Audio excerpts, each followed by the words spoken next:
क्या भारत के खिलाफ एक ऐसा डिजिटल युद्ध छेड़ा जा चुका है जो हमें दिखाई ही नहीं दे रहा? आज हम शोधकर्ता ऑफिशियल के एक विश्लेषण को समझने की कोशिश करेंगे जो इसी बेहद गंभीर सवाल को हमारे सामने रखता है। देखिए, पहली नज़र में तो ये सारी घटनाएं अलग अलग देशों की अपनी अपनी समस्याएं लगती हैं, है ना? लेकिन क्या हो अगर इन सबके बीच कोई ऐसा कनेक्शन हो जो हमें नजर ही नहीं आ रहा? ये विश्लेषण इसी छिपे हुए पैटर्न से पर्दा उठाने का दावा करता है। और यहीं पर सामने आता है एक नया और सच कहूं तो काफी चौंकाने वाला शब्द, डिजिटल तख्ता पलट।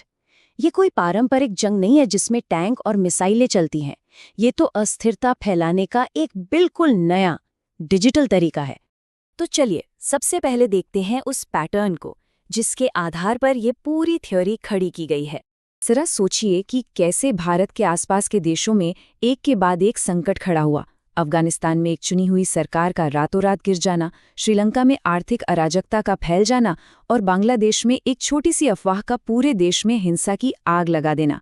इस विश्लेषण के अनुसार हो सकता है ये सब एक ही ब्लूप्रिंट के अलग अलग हिस्से।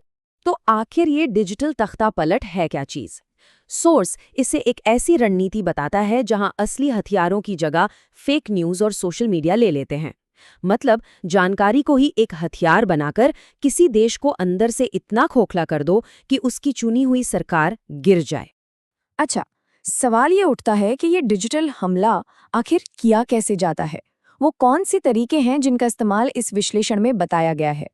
इस एनालिसिस के हिसाब से तरीका बहुत सिंपल पर उतना ही खतरनाक है।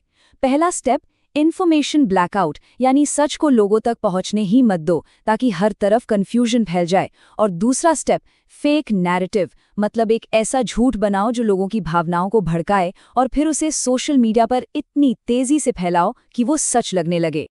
और अब आता है सबसे अहम पॉइंट। ये विश्लेषण इन तरीकों को सीधे भारत में हुई हाल की घटनाओं से जोड़ता है। ये एक बड़ा सवाल उठाता है कि क्या सीएए और किसान आंदोलन जैसे बड़े विरोध प्रदर्शन इसी टूलकिट के ट्रायल रन थे? मतलब ये देखने के लिए एक टेस्ट कि भारत में ये तरीके कितने असरदार हो सकते हैं। लेकिन सबसे बड़ा सवाल तो ये है कि आखिर कोई भारत को निशाना क्यों बनाना चाहेगा? इस विश्लेषण के अनुसार इसके पीछे कुछ बहुत ठोस वजहें बताई गई हैं। यहाँ 4 मुख्य कारण गिनाए गए हैं। पहला, भारत की तेजी से बढ़ती इकोनॉमी। दूसरा, भारत का सांस्कृतिक पुनरुत्थान। तीसरा, अपनी आर्थिक नीतियों पर भारत का मजबूती से टिके रहना। और चौथा, विदेशी फंडिंग पर लगाई गई वो लगाम जिसने कई अंतर्राष्ट्रीय सिंडिकेट्स को कथित तौर पर नाराज कर दिया है। तो फिर इस सब का मतलब एंड गेम क्या है? इस विश्लेषण के मुताबिक इन कथित डिजिटल हमलों का आखिरी लक्ष्य क्या हो सकता है? सोर्स का ये दावा है कि जब ये महसूस किया गया कि सरकार को चुनावों में हराना आसान नहीं है, तो पूरी की पूरी स्ट्रैटेजी ही बदल दी गई। अब लक्ष्य चुनाव जीतना नहीं, बल्कि देश के अंदर सड़कों पर ऐसी अराजकता और भ्रम की स्थिति पैदा करना है कि देश को चलाना ही नामुमकिन हो जाए। तो सीधा सीधा मकसद क्या है? देश में सिविल अनरेस्ट यानी नागरिक अशांति को भड़काना। एक ऐसी सिचुएशन जहां समाज के अलग अलग ग्रुप्स एक दूसरे के खिलाफ खड़े हो जाएं। और दिलचस्प बात यह है कि यह विश्लेषण एक खास साल की तरफ इशारा करता है, 2029।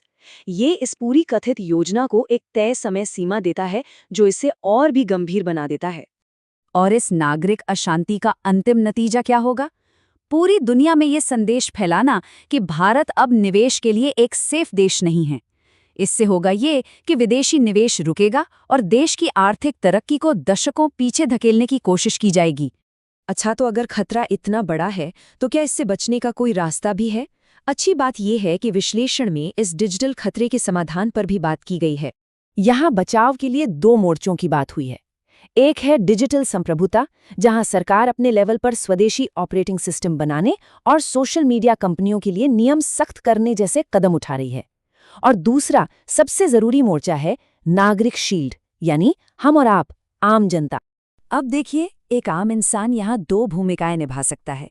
या तो वो अनजाने में किसी भी भड़काऊ या झूठी खबर को फॉरवर्ड करके इस डिजिटल युद्ध का एक मोहरा बन जाए, या फिर वो एक जागरूक नागरिक बने जो कुछ भी शेयर करने से पहले एक पल रुके, सोचे और उस जानकारी की सच्चाई पता करे।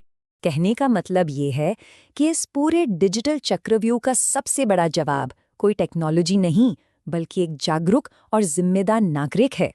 और आखिर में ये पूरा विश्लेषण हमें एक बहुत बड़े सवाल के साथ छोड़ जाता है। सूचना के इस महासागर में सच और झूठ के बीच का असली गेटकीपर कौन है? सरकार, बड़ी-बड़ी कंपनियां या हम खुद?